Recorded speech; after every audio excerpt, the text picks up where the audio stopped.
The morning sun rose over the grey city, painting the cracked sidewalks in pale gold.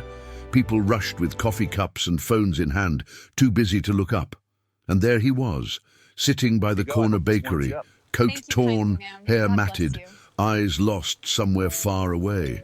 I remember that morning clearly, the way people glanced at him, then looked away fast, as if his existence was a stain they wanted to ignore. He didn't speak much, just held a small cardboard sign, "Hungry, not hopeless." A woman dropped a coin without looking. A man muttered, "Get a job." No one stopped, no one asked his name. But there was something in his gaze, quiet dignity, not defeat. When the bakery door opened, the scent of fresh bread filled the air. The man looked up not with envy, but with gratitude for something invisible. Nobody knew that this forgotten soul once signed paychecks in this very building. He didn't beg, he tested. Every day he sat in front of that café, observing, watching how people treated those who had nothing to offer in return. A young woman once offered him a muffin and a smile. "You remind me of my father," she said softly. Her kindness was rare, but mostly he met laughter and contempt. He kept a small notebook in his pocket. Inside scribbles, names, faces, fragments. "People's true worth," he once whispered. The notebook wasn't about revenge. It was about revelation. One rainy afternoon, a man in a tailored suit nearly stepped on him. The old man apologized, and the executive rolled his eyes. "Just move, old fool." That night, as thunder echoed through the alley, the homeless man wrote one more name. But the next morning, something changed. A black car stopped across the street. The driver stepped out, scanning the area, unnoticed by everyone else. From the cafe window, a woman noticed him daily. The same corner, same silence. She worked there, cleaning tables, serving hurried clients who rarely tipped. Sometimes she'd slip him a sandwich. "It's not much," she'd say, embarrassed. He'd smile. "Kindness is never small," he'd answer. But one day, the manager saw. "You're feeding that man again?" he snapped. "He scares customers." She lowered her head. "He's harmless." "You're fired if I see that again." Her cheeks burned. The old man watched, saying nothing. Behind the cafe glass, reflections danced. Her, trembling, him, steady. Two invisible people in a world that only saw power. That night, she left him a note wrapped around a piece of bread. "Don't give up. Someone still sees you." He held the note like gold. For the first time in years, a tear slipped down his weathered face. The rain came again, heavy, relentless. People ran for cover, but he just sat there, raindrops mixing with tears. Across the street, the man with the black umbrella stood still, watching. He spoke quietly into an earpiece. "Yes, I found him." Moments later, the limousine door opened. A driver stepped out holding a towel. The homeless man blinked in disbelief. The driver smiled softly. "Mr. Anderson, it's time." Gasps filled the cafe. The waitress froze mid-step. The manager's jaw dropped. Everyone stared as the old man rose slowly, confusion in every movement. "I told you," the driver said, helping him stand. "They've been looking for you for months. The board is waiting." He looked at the crowd, the same faces that had turned away. His eyes no longer carried pain, only calm. The limousine glided through the wet streets like a shadow with purpose. Inside, he sat in silence, fingers brushing the note the waitress had given him. He remembered the day it all ended. The betrayal, the collapse, the friends who disappeared when the company fell. He walked away from everything, choosing anonymity over anger. But now, after years hidden, he was ready to return. Not for revenge, but for truth. At the corporate tower, cameras flashed. "Mr. Anderson," shouted a journalist, "where have you been?" He just smiled. "Among the people who matter." Inside the boardroom, the executives froze. The man they mocked on the street stood before them, clean-shaven, composed, but with the same piercing eyes. "I came back," he said softly, "to remind you what this company once stood for, and what it lost." He stepped into the boardroom without haste, as if time itself had slowed to make space for truth. The long table gleamed under cold lights, polished by hands that never trembled. Around it sat men and women in crisp suits, the same ones who voted to erase him when the company stumbled years ago. They whispered his name like a ghost story told too late. Mr. Anderson, founder, disappeared, now returned. "I will be brief," he said, voice even, "but I will not be small." He placed the notebook on the table, the one he had filled with street memories, faces that turned away, hands that helped, words that cut, and kindness that stitched. "I have been watching, not to punish, but to remember. And I remembered what this company promised to be." The CFO faked a smile. "We're delighted you're well, but the market moves fast. We had to make hard choices to survive." "Yes," he replied, opening the notebook to a page smudged by rain. "Hard choices are not the same as cruel ones." He slid a photograph onto the glass, a picture of a factory floor, once bright, now dim. "You cut safety inspections, you cut sick leave, you cut the program that hired veterans and single mothers, but you increased your bonuses." A vein jumped in someone's neck. Another reached for a glass of water. The silence was a courtroom. He continued, "I walked your streets. I learned your numbers from looking into hungry eyes. Profit is an easy language. Dignity is the dialect you forgot." The chairman leaned forward. "Are you accusing us of misconduct?" "I am inviting you to recover your humanity," he said, "but I will not ask twice." He pressed a small remote. The screen lit up with footage from the café. A manager threatening a waitress for feeding a homeless man. Gasps rippled around the table. The manager's face appeared rigid with contempt. "That man was me," he said. "I sat beside your building for months. I heard your laughter. I saw your marketing about family values and community care, and I watched the way you spoke to the least powerful person in the room." The legal counsel cleared her throat. "We can address this internally." He shook his head. "We will address this publicly, with action." He placed a second document on the table, a draft of a new charter with 4 pillars: safety, fair wages, second chances, community care. Reinstate the programs you killed. Double the budget for worker safety and benefits.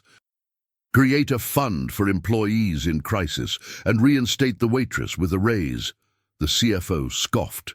"You can't just return and change policy by sentiment." He met the man's eyes, calm as a harbor. "You are confusing sentiment with conscience. One melts in heat, the other forges steel." He slid a folder across. Inside were share certificates and a letter from major stakeholders who never forgot what he built. He had quietly bought back control through trusts and allies who believed in him. The room shifted. The balance of power, the gravity, the air. "I hold the majority again," he said, "but I came back asking, not ordering. Choose your side, the sprint of greed or the marathon of honor." For a moment, no one moved. Then an older woman, head of HR since the early days, lifted her hand. "I remember why we started. I vote yes." One by one, a few hands followed, hesitant, then steady. Others stared at their reflections in the table and saw nothing they liked. He closed the notebook gently. "Karma is not thunder," he said. "It is a mirror." Back at the café, the lunch rush was a tide of small storms. Impatient customers, ringing phones, plates that clinked like coins. She moved through it with careful grace, a dancer no one paid to watch. Her name was Sophia, and she had learned to survive by folding her hurt into quiet places. The manager kept glancing at the door, as if judgment might walk in wearing a suit.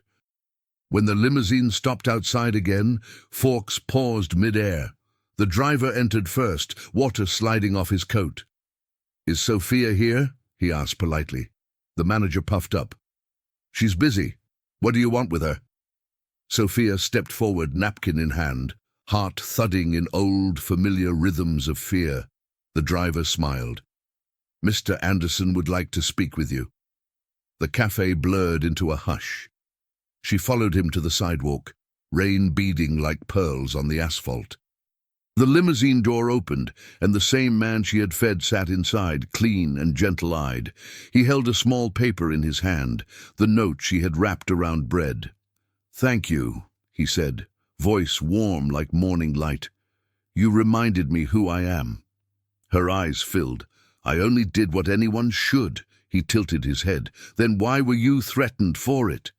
He looked past her to the glass where the manager stood, face hard, arms folded. "Will you ride with me for a moment?" She hesitated. The driver nodded and she stepped in.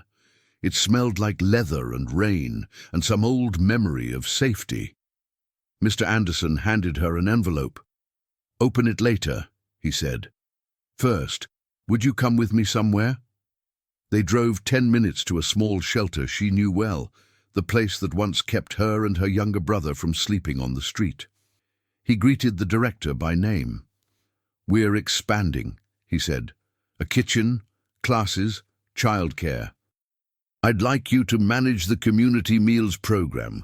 Paid, full benefits." Sophia covered her mouth. I don't have a degree." "You have what degrees try to teach," he answered. "Compassion, discipline, courage. We'll train you for the rest." She cried then, quiet, grateful tears that washed dust from years of being looked through. "Why me?" "Because when the world measured a man by his clothes," he said, "you measured him by his hunger." They returned to the café. He stepped out first, then opened her door like a promise. Inside, customers pretended not to stare. The manager straightened his tie. Mr. Anderson spoke clearly. "Sophia, you're reinstated, if you want to be, with a raise and an apology."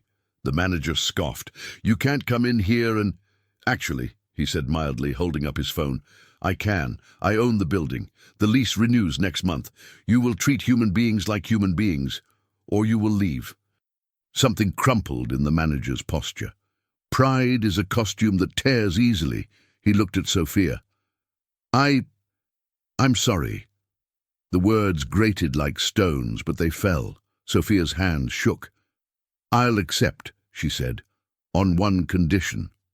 She glanced at the back corner where a quiet dishwasher, a gentleman with a limp, worked double shifts. No more mocking him. No more schedules that punish people who can't say no. "Done," Mr. Anderson said. He turned to the customers who had watched without helping for months. Compassion is not a performance. It's a habit. Outside, the rain thinned into light. Sophia tucked the envelope into her apron.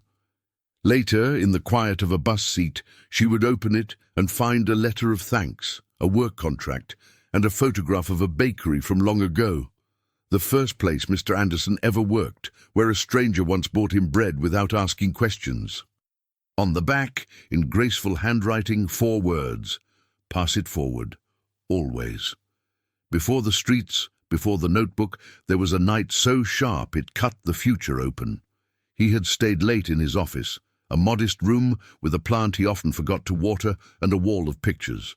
Employees smiling at barbecues, charity events, newborns in tiny company-branded hats. He believed in building things that outlived applause. The CFO had knocked gently. "Quick signatures," the man said. "We need to move funds to cover a short-term gap." Papers slid across the desk like smooth lies. Mr. Anderson read fast, trusting the man he had once mentored. "Trust is a bridge you only realize was narrow after it falls." Hours later came the emails, then the headlines. Founder under investigation. Accounts frozen, meetings cancelled, friends avoiding eye contact as if guilt were contagious. In the boardroom, the same people who toasted his birthdays spoke about optics and distance. He offered transparency, audits, truth. They offered silence and a security escort. He left through a side door, rain smearing the city into watercolor. His credit cards were blocked, his phone flooded with legal language. A stranger at a food truck handed him a coffee when the vendor refused to take cash at closing time. "Rough night?" the stranger asked. He nodded. "Rough year?" Weeks turned into months. The investigation cleared him quietly. 3 lines on page 9, the kind of truth that never trends. By then, the CFO had resigned with a bonus, citing health reasons, and the board had installed a new face with old habits. He had wealth left, yes, but he also had a choice few men make when survival is possible: disappear to learn, not to hide. He rented a small room under a false name and began walking. He listened to night shift workers on buses, to tired cashiers on corners, to nurses eating alone at dawn. He realized something cruel. The company he built had learned to speak profit fluently and people only as a second language. He had taught them the alphabet of growth and forgotten to make them poets of care. One evening he returned to the old neighborhood bakery, now a franchise with scripted smiles. A boy in an apron looked exhausted. Mr. Anderson bought a loaf and a bowl of soup and took them outside. That was the first night he sat near the cafe window. A young couple laughed at him, then looked embarrassed when he caught their eyes and nodded kindly anyway. He wrote for the first time, in the small notebook, "Hungry, not hopeless." The notebook grew fat with days, records of generosity, the woman who gave gloves, the child who waved, the bus driver who waited an extra moment. Records of cruelty, the shove, the insult, the studied indifference of comfortable people. He wasn't collecting debts. He was collecting a curriculum. And in that curriculum, Sophia became a chapter he reread on hard nights. Her small, stubborn kindness stitched him together when headlines tried to unravel him. He understood then that power is not having the limousine. Power is deciding what to do when it arrives. News spreads the way rain does, first a whisper on the skin, then everywhere. By evening, the plaza outside the corporate tower was a sea of umbrellas and faces. Some came out of curiosity, others out of anger, a few out of hope that felt like a fragile bird warming its wings again. A small platform had been built. Cameras waited like open mouths. Mr. Anderson stepped up without spectacle, no anthem, no fireworks. Just a man with lines on his face that told better stories than any press release. Sophia stood to one side, damp hair braided back, hands clasped tight around the envelope she had finally opened. Behind them stood machine operators, cleaners, junior analysts, nurses from the community clinic, a bus driver in his uniform, the shelter director, and the dishwasher with the limp wearing his best shirt. "I left because I was told I was the problem," he began. "I returned because I learned I wasn't the only one hurt by the solution." Murmurs rolled like distant thunder. He spoke of the charter, safety, fair wages, second chances, community care. He announced the fund for employees in crisis, the return of paid training for single parents, mental health counseling, apprenticeships for veterans, and grants for small neighborhood businesses that partnered with them. He named dates, amounts, oversight by workers and community leaders. A reporter shouted, "Why should we believe you now?" "Because belief is not required," he answered. "Verification is. We will show the work. If we fail, you'll see it. If we succeed, it will be because you held us to our word." He paused. "This is not charity. This is repair." Near the front, a man in an expensive coat raised his voice. "What about shareholders?" Mr. Anderson nodded. "They will get something rarer than short spikes in price: longevity. Companies rot when they forget the people who hold them up. We will grow differently, and we will last." Sophia stepped forward, voice small but steady. "I was punished for feeding a hungry man," she said. "Today I choose to feed a city." The crowd stirred. a sound like 1,000 sighs turning into breath. She looked out and found the dishwasher's eyes. "And we will do it together." A boy climbed onto his father's shoulders. "Is he the man from the limo?" he asked too loudly, and people smiled. Mr. Anderson smiled too. "The limo was never the point," he said into the microphone. "The point is, who gets in with you when it stops raining?" He held an umbrella out to the shelter director. The gesture was simple, but in the plaza it felt like a chord resolving after years of dissonance. The CFO, lingering at the edge of the crowd, watched with a jaw set hard enough to crack stone. He tapped a message to a lawyer. In another window, news feeds bloomed with the word comeback. He didn't see a comeback. He saw an audit with teeth. Storms were gathering that would not ask permission to arrive. Morning brought clear skies and consequences. In a conference room that smelled faintly of copier toner and nerves, the forensic auditors arrived, quiet professionals with eyes that missed nothing. They carried laptops, external drives, and a patience that made liars sweat. Mr. Anderson greeted them with coffee and transparency. "No closed doors," he said. "Where there were shadows, we'll put windows." They began with emails, vendor contracts, and expense reports from the night everything broke. Timelines emerged, numbers braided into patterns. The phrase round-tripping appeared in a margin. A shell company's address matched a luxury apartment where the CFO's nephew lived. Small leaks, not dramatic explosions, had drained trust. It is often the drip, not the flood, that ruins foundations. At noon, the CFO entered with his attorney, chin high, cologne sharp. "This is a waste of resources," he announced. "We kept the company alive while he played hermit." Mr. Anderson didn't raise his voice. "You kept a version of it alive by starving its soul, and you used a crisis to feed your own pocket." He slid a printed chain of transactions across the table, each arrow a stitch tightening. The room was quiet except for the hum of the air conditioner and the slow exhale of a myth collapsing. The attorney started to object, then saw the signatures. Her shoulders lowered half an inch. "We will cooperate," she said carefully. "My client misjudged." Misjudged? The head of HR spoke, voice shaking not from fear but from anger finally unboxed. "He cut safety to buy a vacation house." Mr. Anderson lifted a hand. "Accountability, not spectacle." He looked directly at the CFO.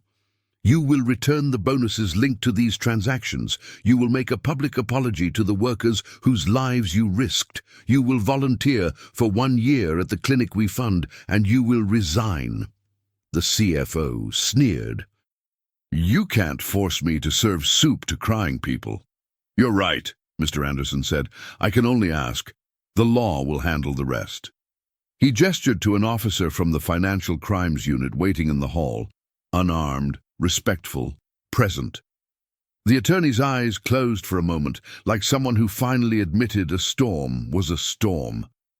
The CFO slumped into a chair, suddenly smaller, suddenly human. For a heartbeat, pity tugged at Mr. Anderson. Then he remembered the families who had chosen between rent and medicine. Pity stepped aside for justice, and justice made room for mercy without moving its feet. "We all get to choose our next chapter," he said softly.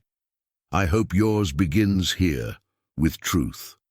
When it was done, he walked to the window. The city looked washed and new.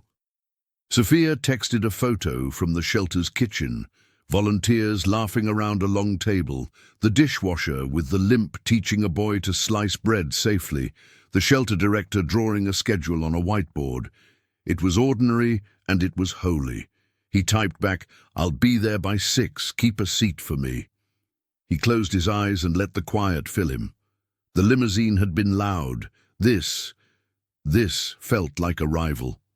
Dusk wrapped the city in amber and grey. The tall buildings glowed like watchtowers guarding secrets, and the hum of traffic softened into something almost human. Mr. Anderson walked down the narrow street toward the shelter. No security, no chauffeur, just a man in a simple coat, his steps carrying the weight of both wealth and memory. Through the window he saw Sophia arranging plates. Her laughter filled the hall, blending with the clatter of pans and children's chatter. The shelter had changed already. He could feel it before he even stepped inside. Light, purpose, movement. It was no longer a place of waiting. It was alive. "Mr. Anderson!" a child shouted, running to hug his leg.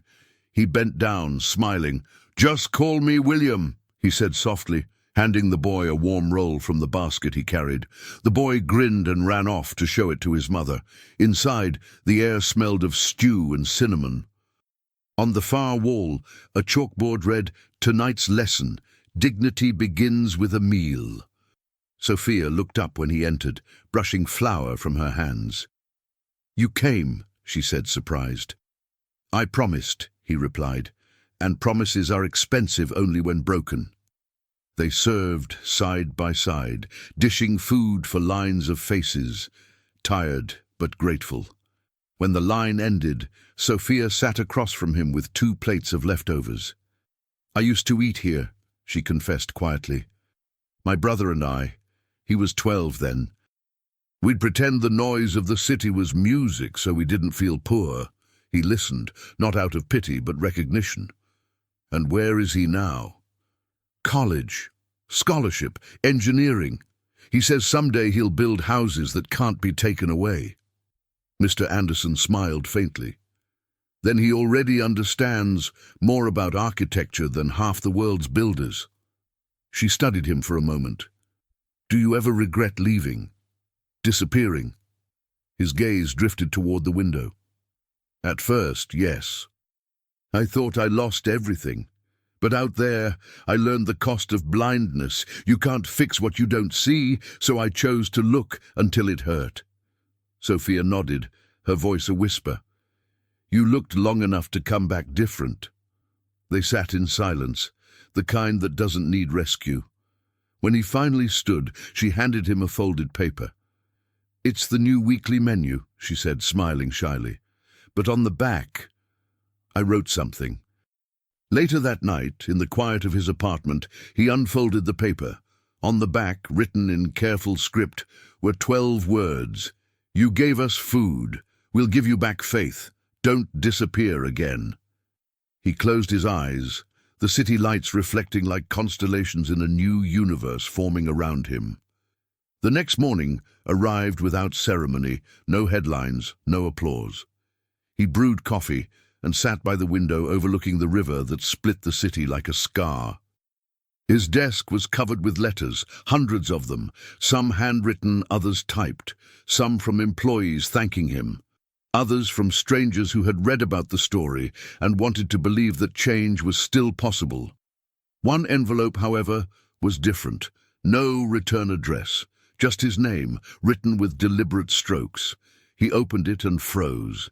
Inside was a single sentence. "You forgave the wrong people." No signature, just a faint scent of cigar smoke. He knew who it was, the CFO. Or maybe someone who still stood by him. Either way, it was a warning, not a confession. The ghosts of greed don't leave easily. He placed the letter aside and turned to something better. A small box of notes from workers who had once been invisible to the company. The janitors, cafeteria staff, maintenance crews, each one told a story of struggle and survival. One note read, "My son got braces because of the new fund. Thank you." Another, "I didn't quit. I stayed. You made that possible." "Erdi," he smiled, then sighed. "This is what wealth is supposed to feel like," he murmured. At noon, Sophia called. "We're hosting a lunch for the new apprentices. You should come." He hesitated, not out of pride, but humility. "If I come," he said, "it should be to listen." "That's exactly why I'm inviting you," she replied. At the shelter, young trainees filled the tables, former addicts, single parents, and those who once thought they had no future. One man stood to speak. "Mr. Anderson," he began nervously. "I used to sleep under the bridge near your old office. I thought success was only for people with perfect suits. But you taught me that a man's worth isn't measured in collars, it's measured in choices." The room applauded. Sophia caught his eye. "You see," she said quietly, "you didn't just come back. You started something."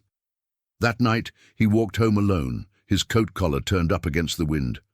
The limousine followed at a distance, but he waved it off. He preferred the noise of footsteps and the hum of street vendors. In the shadows of the same café where it all began, he paused. The corner was empty now. No sign, no bench, no man to ignore. Only his reflection in the glass. For the first time, he didn't see loss. He saw continuity. Sunday morning found him in an old church he used to pass but never enter.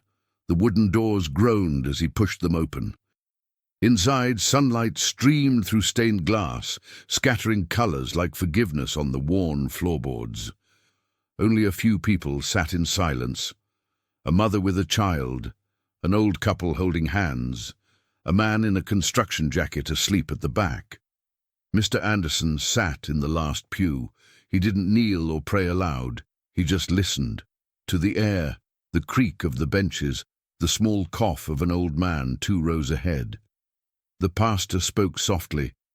"Forgiveness isn't approval, it's freedom. It's the moment you stop letting someone else write your ending." The words landed like stones, finding a riverbed. Mr. Anderson closed his eyes. Images flickered. The betrayal, the laughter, the cafe window, Sophia's trembling hands. He realized that forgiveness had been happening slowly in the spaces where pride had cracked open. After the service, a man approached him, the same dishwasher from the cafe, wearing a clean shirt and shy smile. "Mr. Anderson, I wanted to thank you. You gave me extra hours. I used them to pay for my daughter's school." "You earned them," he said. The man shook his head. "Still, thank you. My wife used to say, 'Kindness is God remembering us through people.' I think that's what you did." For a moment, Mr. Anderson couldn't speak. He just placed a hand on the man's shoulder. "Then let's both remember." Outside, bells rang. He watched families leaving, laughter mingling with the wind. The city didn't seem cruel anymore, just unfinished, waiting for hands to build what words had begun. Months later, the company's annual gala returned. Once known for champagne and arrogance, now rebranded as the Gala of Second Chances. The hall shimmered under soft lights. Instead of politicians and investors, the guest list included shelter volunteers, teachers, workers, and families the programs had helped. The red carpet was gone, replaced by a simple welcome arch made of reclaimed wood engraved with one word: renewal. Sophia stood near the stage, radiant in a modest blue dress. She wasn't used to attention, but tonight she deserved it. Mr. Anderson approached with quiet pride. "You did this," he said. She laughed. "No, we did this. I just made sure there was enough dessert." When the speeches began, he took the microphone last. "We built machines, markets, and towers," he said. "But the most important thing we've built is time. Time for someone to rest, to learn, to heal." He invited 3 people to the stage: a single mother who became a project manager, a former addict turned mentor, and the dishwasher, now head of logistics. They spoke, trembling but strong, about chances given and chains broken. At the end, Sophia stepped up with a folder. "Before we close," she said, "we have a new initiative, the Forward Fund, offering small loans to those ready to start again." The crowd erupted in applause. Mr. Anderson wiped his eyes discreetly. Afterward, as the hall emptied, he stood by the window overlooking the city lights. "It's strange," he said softly. "For years I chased applause. Now silence feels richer." Sophia joined him. "Silence means peace," she said, "and peace means you finally came home." Rule, the final dawn of that long year, broke golden and clean. From his apartment balcony, Mr. Anderson watched the first buses begin their routes, watched vendors lift metal shutters, watched life start again, ordinary and magnificent. On the table beside him sat 2 cups of coffee. One was his. The other waited, steaming gently. The doorbell rang. Sophia stood there, smiling. "You said we'd watch the sunrise someday." He motioned her in. They drank in silence, the sky shifting from amber to pale blue. "I'm leaving the board," he said suddenly. "I'll stay as advisor, but I want the new generation to lead." She looked at him with surprise, then understanding. "You built the foundation," she said. "Now let others build the walls." He nodded. "I thought legacy meant being remembered. Now I see it means being repeated." They walked to the park where children played before school. A busker played a soft melody on a violin. "Mr. Anderson stopped, dropped a folded bill into the case and said, "Play something hopeful." The tune changed. Lighter, freer, full of tomorrow. He turned to Sophia. "You know, I used to believe success was about rising. Now I think it's about returning." She smiled. "Then you've already won." The sun climbed higher, painting the city gold. For a moment, everything, the cafe, the shelter, the tower, the past, felt stitched together by invisible mercy. As they walked away, a child handed him a note scribbled in crayon. "Thank you for the bread." He smiled, folding it into his pocket, next to Sophia's old note. Both were worn now, but some things aren't meant to fade. The warehouse smelled of sawdust and soap. A clean beginning. Volunteers hauled stainless steel counters into place, while a group of teenagers painted a mural along the longest wall, hands passing bread to hands, each palm a different color. "Mr. Anderson walked the perimeter with a clipboard, but he mostly listened. He had learned that blueprints do not beat pulse. "This corner becomes the training line," Sophia explained, tapping a taped rectangle on the floor. "We'll teach knife safety here, then rotation across stations. By month 3, trainees will be able to run a dinner service for 200. A retired chef pointed to the deliveries bay. "Cold storage needs airflow, and that door sticks." "It's stuck for 5 years, a maintenance worker said, grinning. "Today it doesn't."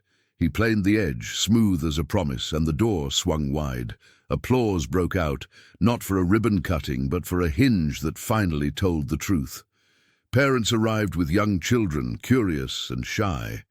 Sophia set a stack of coloring sheets at a table and wrote in looping letters, "While we cook, we learn." A teacher from the adult school brought course sign-up forms, English classes, accounting basics, computer literacy. Mr. Anderson caught himself smiling at the pile of pencils. Once upon a time, he measured success in lines of code and market share. Now, in sharpened number 2s, a city inspector appeared, stern as a checklist. "You're not serving unsupervised yet, correct?" "No, ma'am," Sophia replied, posture calm.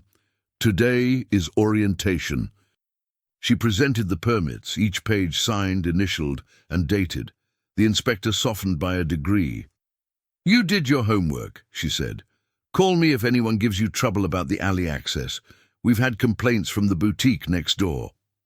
"They complained about our people," a volunteer muttered. "Our people," Mr. Anderson repeated gently. "Then we will win them with order and kindness and a tray of warm bread." He scribbled, "Deliver bread to boutique," asked no permission on his clipboard.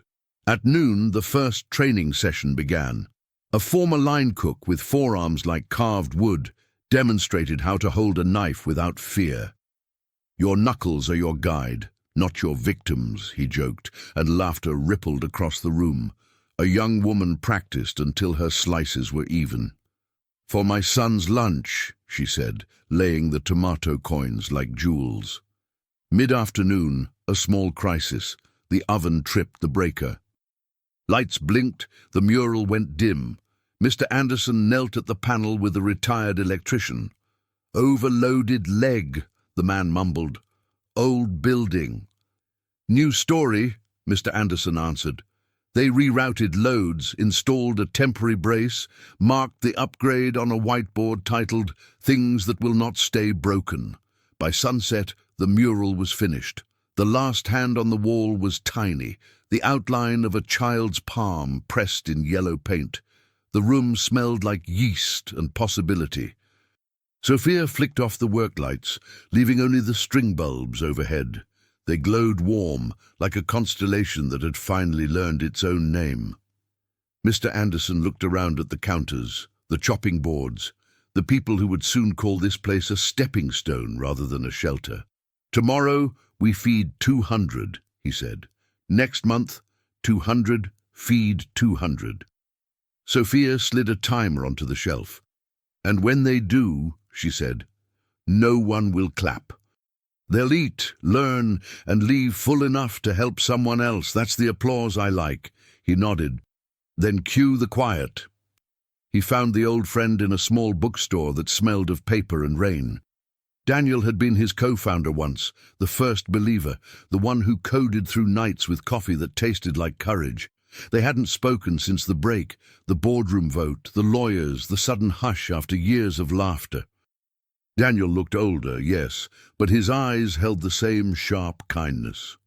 "I watched the Plaza speech online," he said without preamble. "You sounded like the guy I met at the bus stop with a notebook full of ridiculous dreams." Mr. Anderson smiled, ashamed and grateful. "I lost the notebook for a while." "You didn't lose it," Daniel said. "You put it on a shelf labeled later and forgot the ladder." They laughed softly, a sound mending a bridge. Then Daniel's face turned serious. "Why didn't you call me when it all went dark?" "Pride," Mr. Anderson admitted, "and the fear that I had become the story they told." They stood between shelves of memoirs and manuals. A child read on the floor, boots muddy from the rain. Somewhere in the back, a kettle clicked off. Daniel took a breath. "I voted to remove you," he said. "I told myself it was for the company. I regret the sentence and the grammar." The confession hurt and healed at once. "Thank you for saying it, Mr. Anderson replied. "The company survived. I became someone who can look people in the eye again." Daniel gestured to a table stacked with community event flyers. "We host writing nights here. Veterans, nurses, night shift workers. You should come. Bring your workers' charter and a pen." They talked for an hour about code written and code unwritten, about the CFO's quiet rot and the audits unfolding. Daniel offered to join the advisory board for the training kitchen, pro bono. "I owe you more than a check," he said. "I owe a better ending." As they parted, Daniel slipped a small gift into his hand, a new notebook bound in linen, the first page blank but heavy with intent. "Write the next ridiculous dream," he said. "I'll read it." They walked to the back where the kettle had cooled and poured 2 mugs anyway. Tea gone lukewarm, but welcome. Daniel flipped the bookstore sign to closed for 10 minutes and leaned on the counter. "Do you remember the first time we pitched investors?" he asked. "You wore the wrong shoes and I forgot to bring the slides. We talked about values because we had nothing else." "We had hunger," Mr. Anderson said, "and a bus pass." Daniel nodded. "Keep that hunger. Don't let the limo feed you too much." He tapped the notebook again. "Write policies, yes, but also write stories. People obey policies, they live stories." On his way out, Mr. Anderson paused by a shelf and bought 3 books, a memoir of a nurse, a collection of poems by a janitor who cleaned night shifts, and a slim volume called The Geometry of Mercy. Daniel raised an eyebrow. "For the advisory board meeting?" "For me," he said. "Homework I should have done years ago." He tucked the books under his arm, the notebook on top like a seal. Outside, the sun broke through a torn cloud, and the puddles on the sidewalk turned into coins of light. He didn't pick them up. He walked through them and let the light spend itself on his shoes. Sophia's brother arrived unannounced, taller than she remembered, shoulders squared by semesters of effort. Emilio carried rolled blueprints under his arm and the kind of smile that fixes a room. "I heard you needed a miracle," he said, hugging her and nodding respectfully to Mr. Anderson. "We ordered 2, Sophia laughed, "but we never say no to a 3rd. Emilio unrolled the plans across a stainless counter. "Modular, low-cost housing units," he said, tapping the diagrams.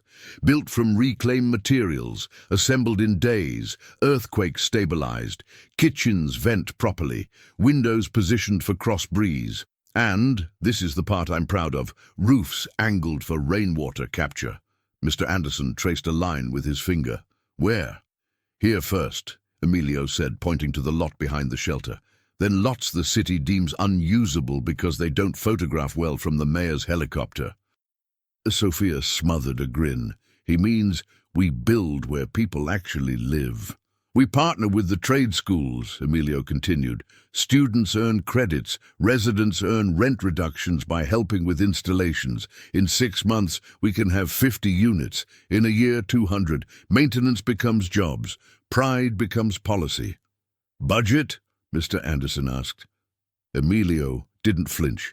"Aggressive, but honest. We can hit it if suppliers join us on mission margins and if the city waives 2 outdated fees." "The city might not like being told their fees are outdated," Sophia said. "Then we'll show them old math producing new poverty," Emilio replied. "And bring pie. No one resists pie."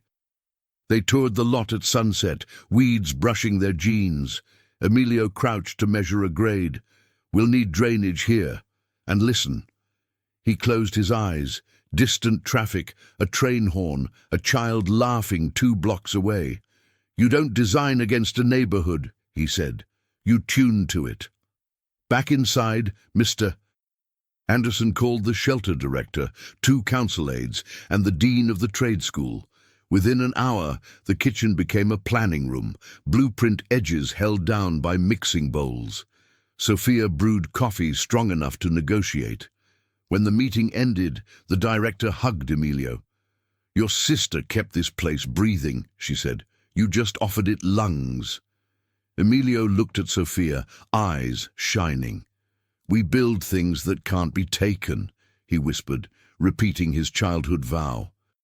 And for the first time, it sounded less like a wish and more like a schedule. Sophia pulled a worn map from a drawer, the kind printed before apps stole our sense of direction. She traced bus routes with her finger. "We place the first 10 units along this line so people can get to work without 3 transfers. Community kitchens here, here, and here, within walking distance, and small courtyards." "Courtyards?" Emilio asked. "For birthdays," she said simply, "and arguments that need air." They laughed, then fell into the good silence of shared work. Mr. Anderson made a list titled "Promises We Can Keep," transparent wait lists, on-site childcare, open office hours, quarterly town halls with awkward questions encouraged. In the margin he wrote almost to himself, "This time don't hide when it gets hard." A neighbor peeked in, cap in hand. "Is it true?" he asked. "You're building places that won't leak when it rains." "It's true," Emilio said. "And if they do, you yell at me first." The neighbor grinned. "I haven't yelled in years," he said. "I'd like to remember how." By midnight the plan had bones and breath. Sophia stretched, back popping like bubble wrap. "Tomorrow we start measuring the lot for real. Tonight we go home knowing there's a blueprint that feels like a hug." Mr. Anderson locked the door behind them and looked up at the indifferent stars. They felt less indifferent than they used to. City Hall smelled of waxed floors and political weather. The housing proposal sat inside a folder stamped with a crest that had seen too many budgets and not enough beginnings. Mr. Anderson, Sophia, and Emilio took seats in the second row, flanked by neighbors who had learned the power of showing up. A council member adjusted his microphone. We've reviewed your plan. It's ambitious. In government, ambitious is sometimes code for scary. Emilio leaned forward. Ambition built the skyline. We're asking to build what goes under it. The Skudin, a lobbyist for a boutique hotel, cleared his throat. Modular units depress property values. Visitors don't travel to see charity. Sophia stood, voice steady. Visitors come to see a city's soul. Right now, ours is hiding under overpasses. A ripple of approval moved through the chamber like a small tide. Mr. Anderson presented numbers. Cost savings from reduced ER visits when people have stable kitchens, increased employment from training pipelines, crime drops where lights and neighbors replace darkness and isolation. He didn't sell it with sparkle. He sold it with receipts. A councilwoman who had grown up in public housing tapped her pen. Your plan assumes partnership. It requires it, Mr. Anderson said. We'll sign a transparent MOU, oversight by residents, students, and your office. The vote loomed. The boutique lobbyist handed out glossy pamphlets featuring rooftop pools and curated loneliness. A pastor from the neighborhood stood and spoke about funerals he'd officiated for people who died of cold, not crime. A nurse described treating asthma made worse by moldy apartments people could barely afford. Then a surprise. The city inspector from the kitchen raised her hand from the back row. Their permits are immaculate, she said. If they say they'll build to code, they'll build to code. And they bake good bread. Laughter softened the room's shoulders. The vote was 5-2 in favor. Applause erupted, not polite but relieved. The council president added, We expect a ribbon cutting in 90 days. Emilio grinned. We prefer door hinges that work. After the vote, the boutique lobbyist approached with a tight smile. You won the room, he said, but wait until donors start calling.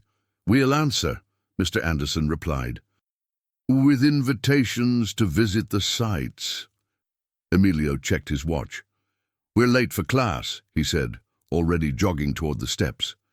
Outside, students from the trade school waited with measuring tapes and clipboards, buzzing like a swarm about to build honey.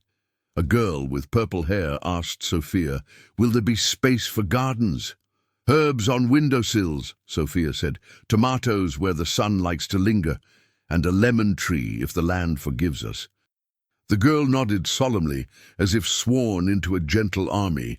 That night, the local news aired a segment titled, Limo Man Builds Homes. The headline made Mr. Anderson wince and smile at once. He texted the reporter, Make it people build homes. The reporter replied with a thumbs up and a photo of the camera operator crying quietly behind the lens. The hospital smelled like antiseptic and second chances. The CFO lay propped against pillows, skin pale, dignity cracked around the edges. His sister sat by the window, knitting like a metronome for the room's brittle peace. Mr. Anderson stood at the foot of the bed, hat in hand, a visitor no one expected and, perhaps, no one wanted. I won't stay long, he said. I came to say I told the prosecutors to consider your cooperation fully. The CFO stared at the ceiling. Mercy as PR. No, Mr. Anderson replied evenly. Mercy is math. People do better when given a future to live toward. He placed a folder on the tray, a restitution schedule, signed. Pay what you took, work where it hurt, learn what you skipped. The CFO's sister cleared her throat. He's not himself lately. He is exactly himself, Mr. Anderson said gently, but he doesn't have to stay there. Silence. Machines hummed like patient crickets. Finally, the CFO spoke, voice thin. Why come here? Because justice that never looks into the eyes becomes performance, Mr. Anderson answered. He remembered the alley rain, the cafe window, Sophia's note. And because someone once fed me when I couldn't pay. Debts like that can't be collected, only passed forward. The CFO swallowed. You think I deserve redemption? I think you deserve consequence, Mr. Anderson said. Redemption is a path you walk. If you want company on the first mile, I'll introduce you to the clinic director. A long breath. The knitting paused, resumed. The CFO blinked hard. I don't know how to start. Start by telling the truth to one person you harmed, Mr. Anderson said. Then keep going until the truth stops surprising you. He pulled a chair closer. Begin with me. And so the story came out, not as a clever defense, but as a slow confession. The bonuses rationalized, the dinners charged to a crisis budget, the moment he realized he could get away with it and decided that meant he should. None of it softened the damage. All of it mapped the way back. When he finished, the room was quiet enough to hear rain against the window. Mr. Anderson stood. I can't promise the court's kindness, he said, but I can promise we won't let your worst day be your last definition. At the door, the sister touched his sleeve. People don't visit us much, she murmured. Thank you for seeing him as more than the headline. He nodded. In the hallway, he paused by a bulletin board covered with photos, nurses laughing, patients ringing recovery bells, a child drawing a sun with too many rays. He added a small card he carried in his wallet, the one Sophia had tucked there months ago. Pass it forward, always. On his way out, Mr. Anderson stopped at the chapel near the elevator bank. A small room with a battery candle and a schedule of services in 4 languages. He sat for a minute, not to bargain with the universe, but to steady himself inside it. In the next chair, a woman whispered a prayer in a language he didn't know. He didn't need translation to understand the shape of hope. Outside, he called Sophia. How's the kitchen? Alive, she said, laughter in her voice. We burned the first batch of bread and cheered anyway. Failure smells like toast and new beginnings. Save me a slice, he said. It's already wrapped, she answered. Hurry before Emilio gives it to a city planner. He smiled, pocketed his phone, and headed into the evening, a man who had been hungry and fed, lost and found, harmed and healing, and who still believed that the hardest arithmetic in the world is turning power into care and doing it again tomorrow. The lot behind the shelter woke up like a stage on opening night. Chalk lines had become foundations. Foundations had learned the grammar of walls. Panels slid into place with a sound that satisfied the bones. Students from the trade school worked beside older carpenters, laughter mixing with the thrum of cordless drills. A grandmother from the next block arrived with a tray of empanadas and a whistle around her neck, volunteering as the day's traffic marshal.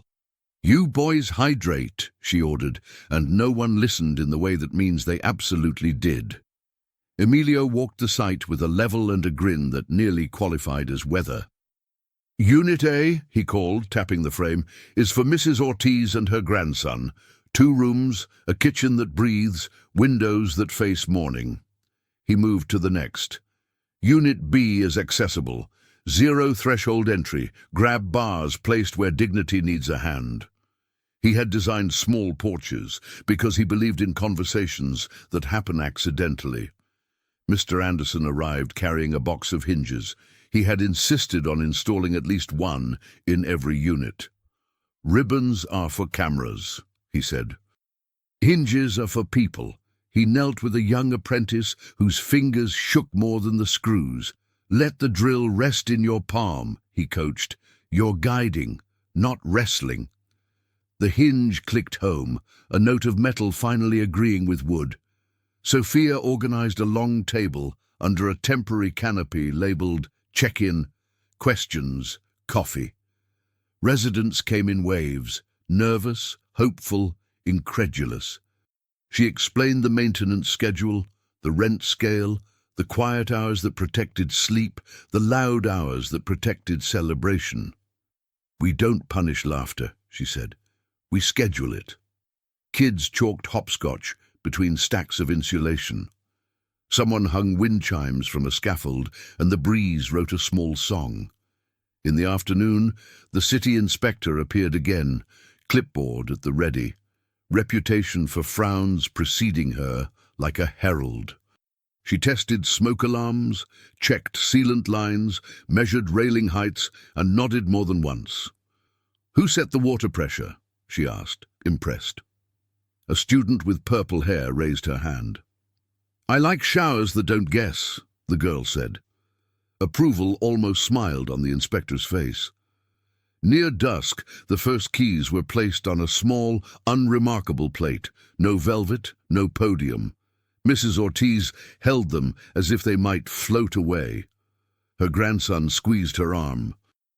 "Abuela, can I open the door?" She looked at Sophia, who looked at Mr. Anderson, who looked at Emilio, and every nod traveled like current. The boy turned the knob. Inside, light pooled on new floors. He ran his palm along the wall, as if learning a word in Braille. Home. Neighbors gathered in the dirt lane between units, forming a corridor of welcome. The boutique owner from the next street edge hovered at the back, invited by Sophia with a basket of bread. He had come ready to dislike everything. Instead, he watched an old man test a ramp with his cane and then go up without fear. He watched two teenagers argue about where to plant herbs. He watched Mrs. Ortiz exhale a decade of worry. When the sun finally dropped, string lights flickered on. Someone turned up a playlist heavy on songs that knew how to survive. Mr. Anderson stood with a paper cup of lemonade he didn't finish because gratitude is filling. Emilio adjusted a gutter angle one more time. Sophia posted a sign at the path's entrance. "Welcome. Please knock. Please stay." No ribbon was cut. A door swung on new hinges, and a family walked through. The corridor of neighbors cheered softly, as if the night were a newborn they didn't want to startle. Mr. Anderson closed his eyes and listened to the sound of keys touching a table for the first time, an everyday miracle, repeating. The boutique owner, whose name turned out to be Raphael, arrived the next morning carrying a peace offering, a cake boxed in white, tied with a ribbon too proud for its job. His shop had always sold quiet luxuries, handmade scarves, candles that promised a forest you could light. He had worried that the new units would bring noise, trash, and stories his customers might not know how to hear. Sophia met him at the path with coffee. "Walk with me," she said. They toured slowly. She pointed out the trash stations and the compost bins, the posted schedule for sweeping the lane, the little table where kids traded paperbacks. Raphael's eyes kept landing on small, practical tendernesses. A shelf by the door for muddy shoes, a bell installed low enough for a child to reach, a bulletin board titled "Things We Need," with requests written in neat, non-apologetic handwriting. Inside Unit B, Mrs. Ortiz had set a blue bowl of oranges on the counter.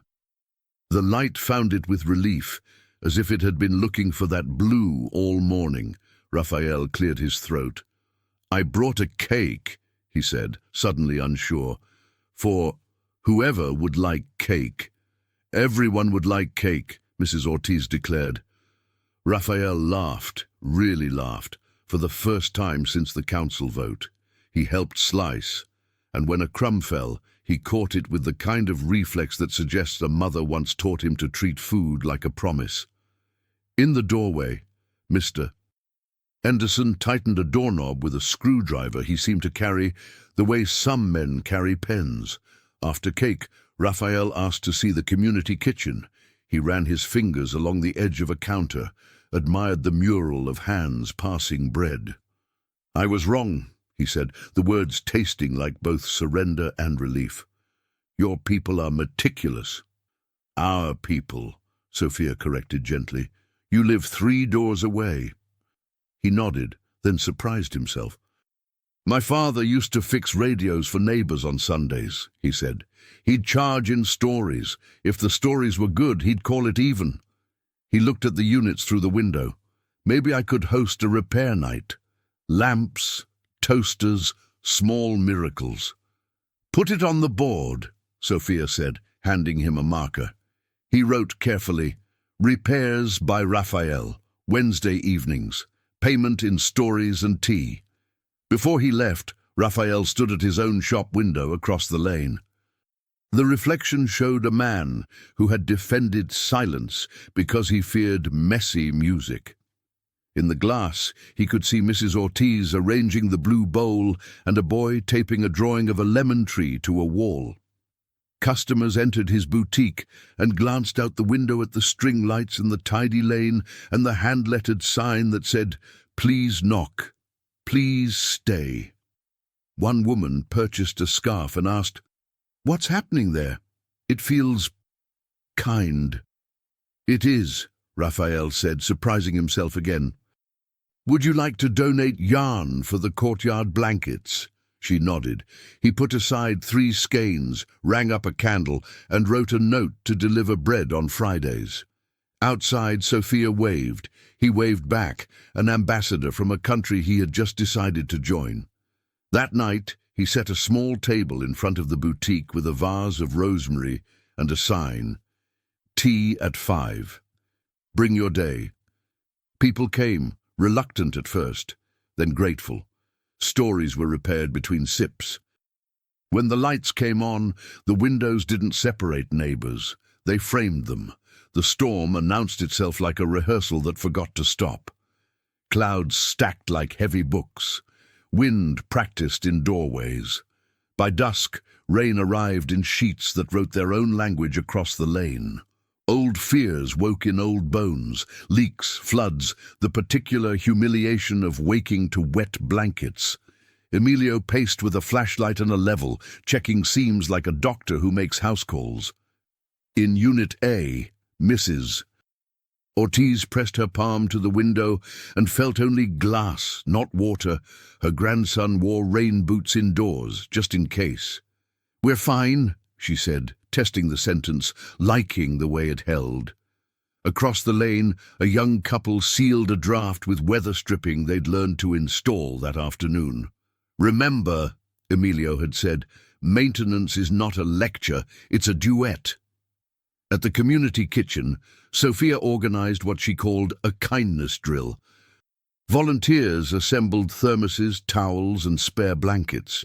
The dishwasher turned logistics chief, now proudly introducing himself as Luis, drew a map on a whiteboard, arrows to each unit, check-in times, a call tree in case phone batteries died. "If a light goes out," he said, "hold a light for someone else." Mr. Anderson stationed himself at the breaker panel with the retired electrician. "We rerouted this leg last month," the man said over the rain. "It'll hold, Mr." Anderson nodded, fingers resting on the switches like a pianist waiting for his cue. Then the wind shifted. A gutter on Unit C rattled complaint. Emilio and 2 students wrestled a ladder through the storm. "Tie off," he ordered. "No hero climbs without a rope." They fixed the bracket, adjusted the pitch, and watched the water decide to behave. Down below, children in pajamas collected runoff in buckets for the lemon tree they had not yet planted. "For later," one girl announced, serious as a mayor. A loud pop cut through the rain. The transformer on the corner coughed sparks and went dark. The lane fell into soft shadow. Gasps traveled like birds. The retired electrician clicked on a headlamp. "Local outage," he said. "Not us." Lanterns bloomed in windows, planned and placed. Luis began the call tree. Sophia moved from door to door, knocking, listening. "Need anything?" she asked each household, and most answered, "Just company." And in the boutique, Raphael lit candles and propped his door open. Tea steamed. He taught a neighbor how to repair a frayed cord. "Story for payment," he reminded gently. The neighbor told him about a brother who used to fish in storms and bring home laughter no matter the catch. "That's worth 2 lamps, Raphael said, throat tight. Near midnight, the rain softened, as if the sky had remembered mercy. The transformer crew arrived with a truck that hummed competence. Lights flickered back one by one, to small applause in several languages. Emilio checked each unit again, soaked and grinning. 0 leaks, he reported, pride disguised as data. Mr. Anderson walked the lane slowly. At each window he saw faces relaxed into sleep, cups on tables, blankets dry. He stopped under the string lights, now glowing steady, and tilted his head back. Water dripped from his hair into his collar. He laughed quietly to himself. The storm had not made them heroes, it had made them neighbors. When morning came, children ran outside to jump in leftover puddles that mirrored a new sky. The lemon tree drawing was taped to a real pot now, soil waiting. "Today," Sophia declared, "we plant." And they did, while the earth still remembered the rain. They called it opening day because names matter, but it felt more like a family remembering itself. The lane filled with long tables rescued from a school basement and sanded by volunteers until the wood admitted it could still be beautiful. Banners in hand-painted letters zigzagged from unit to unit. "Welcome home, second chances served here," laughter encouraged. Sophia ran the kitchen like an orchestra conductor who prefers the flute section to improvise. Apprentices plated bowls of stew that tasted like patience. A teenage baker unveiled loaves with crusts that crackled as if telling jokes. Luis walked with a clipboard and a softness that made nervous people brave. He had placed chairs on the ends of each table, reserved for anyone who arrived alone. On the back of those chairs he taped signs. "This seat saves a life from loneliness." Mr. Anderson, wearing an apron that read "Hinge Guy" because nicknames are a form of adoption, delivered baskets of bread down the line. He paused to speak with a nurse between shifts, a bus driver with calloused hands, a teacher whose eyes hid 1,000 small victories. He didn't announce anything. He asked questions and then really listened to the answers. Emilio set up a model of the next 10 units on a folding table, letting kids rearrange tiny porches and courtyards. "Why do we need courtyards?" he asked a girl in a yellow dress. "For birthdays," she said promptly, "and to practice forgiveness." And he made a note as if she were a city planner, which, in the ways that matter, she already was. Raphael brewed tea at his street table and repaired a toaster with a screw he found in his pocket and a blessing he didn't know he remembered. The boutique sold fewer candles that day and gained more friends. He didn't mind. Profit was a language he still spoke. Community was a song he had relearned. At noon, the music changed. Strings and trumpet. A tune that knows how to look up. Sophia tapped a glass. "Before we eat, 1 minute of thanks," she said. People bowed heads, or lifted faces, or simply held still. She named the workers by role: electricians, students, cleaners, cooks, inspectors who did their jobs with integrity, council members who voted yes, neighbors who showed up. She named the people who weren't there, those on night shift, those in recovery, those in transit between old ache and new hope. Then she turned to Mr. Anderson. "William," she said, choosing his first name on purpose, "say something small." Laughter scattered like birds. He smiled, nervous and content. "Small it is," he said. "Thank you for building the city I always thought money could buy. Turns out it takes hands." They ate. Conversations crossed tables like bridges. A man apologized to a neighbor for a harsh word from a week ago. Forgiveness took the empty seat and stayed to dessert. Children delivered slices of cake to the construction crew, still finishing railings at the far end. The lemon tree, a skinny thing with brave leaves, received its first ladle of saved rainwater. Someone tucked a ribbon around its trunk, not for decoration, but to remember the storm that hadn't taken them. As the sun dipped, music slowed. People stacked plates, folded tables, swept crumbs into palms. Mr. Anderson stood back and watched the lane transform from feast to evening. There was no grand finale, just neighbors who refused to leave each other hungry, for food, for company, for a reason to try again tomorrow. The courthouse was less dramatic than movies promise, more fluorescent light and patience. The CFO stood before a judge who had learned to listen for sincerity the way a jeweler listens for true metal. He read a statement of apology that didn't hide behind passive verbs. He named the choices he made and the harm they caused. He outlined restitution already begun and the hours he had worked at the clinic, where invoices once became vacations. His voice cracked only once, when he mentioned a nurse who taught him how to fold blankets correctly, because warmth is geometry. The sentence included community service, strict oversight, and a term that felt like education rather than theatre. Outside on the steps, reporters called questions. He answered a few, then stopped when a patient he recognized approached with a hug that surprised the cameras into silence. Redemption had not erased consequence, it had taught him how to carry it. Across town, at the kitchen that now buzzed like a hive, Mr. Anderson gathered the advisory team. Daniel from the bookstore arrived with a stack of local authors for the reading shelf. Emilio laid out updated site maps. Sophia wrote the week's menu on the chalkboard, then drew a lemon with an unnecessary flourish because joy tolerates excess. "Before we begin," Mr. Anderson said, holding the linen-bound notebook Daniel had given him, "I want to propose a transfer." He placed the notebook on the table between Sophia and Emilio. "This belongs to the work now, not to me." Sophia blinked. Emilio swallowed. They opened to the first page, still blank. Mr. Anderson uncapped a pen and wrote a sentence. "We measure success in doors that stay open." He slid the pen to Sophia. She wrote, "And in tables that add chairs." Emilio added, "And in roofs that sing quietly during rain." Daniel, grinning, wrote, "And in stories that remember to include the janitor by name." They laughed, and the sound settled into the room like furniture.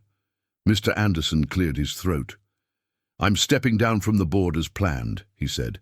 "Effective today. I'll remain your loudest volunteer." Faces around the table registered surprise, then respect. Sophia reached across and squeezed his hand. "You came back," she said. "Now you get to go forward."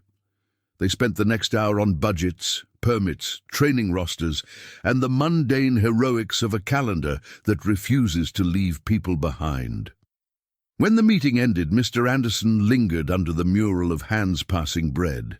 A child had added a small painted hinge at the corner of the lowest loaf. He photographed it and set it as his phone's background, a private pledge to keep choosing usefulness over applause. On his way out, he stopped by the lemon tree. It looked taller, or maybe braver. He tied a tag to a branch. "For the storms, we will meet prepared." Then he tucked the empty notebook sleeve into his coat pocket, lighter than he expected, lighter than pride. A year to the day since the limousine first pulled up to the café, another car idled at the curb. The driver waited with the door open, patient as tradition. Mr. Anderson stood on the sidewalk with a paper cup of coffee and a decision he had already made. "I won't need the car," he told the driver kindly. "Park it, come eat." The driver hesitated, then smiled and locked the vehicle with a beep that sounded like a small surrender. They walked the block together toward the lane that had learned to glow without trying. The cafe manager, kinder now, eyes less rigid, stepped outside with 2 bags of donated pastries. "For the morning tutoring," he said. "And, for what it's worth, I'm better at apologies than I used to be." Mr. Anderson clapped his shoulder. "Practice makes decent," he joked, and the manager laughed with relief. In the lane, children chased a ball that seemed to obey new physics. Sophia directed breakfast service, her voice warm, authoritative, unhurried. Emilio measured a spot for a shaded bench and argued playfully with a 7-year-old about the angle that would best catch the breeze. Raphael set out a tray of tea and a repaired radio that now played the station the grandmothers liked. Luis pinned a new schedule that gave the dishwasher's least favorite shift to himself. The lemon tree held 3 small fruits, and the ribbon from opening day had become a permanent necklace. Mr. Anderson carried a crate of books from the bookstore and stocked the free shelf. Poetry beside plumbing guides, cookbooks beside a slim volume titled How to Keep a Promise. He added one more book, The Memoir of a Nurse, and tucked a note inside the cover for whoever found it first. This place runs on people like you. A young man approached, nervously smoothing the front of his shirt. Sir William, would you sign my apprenticeship certificate?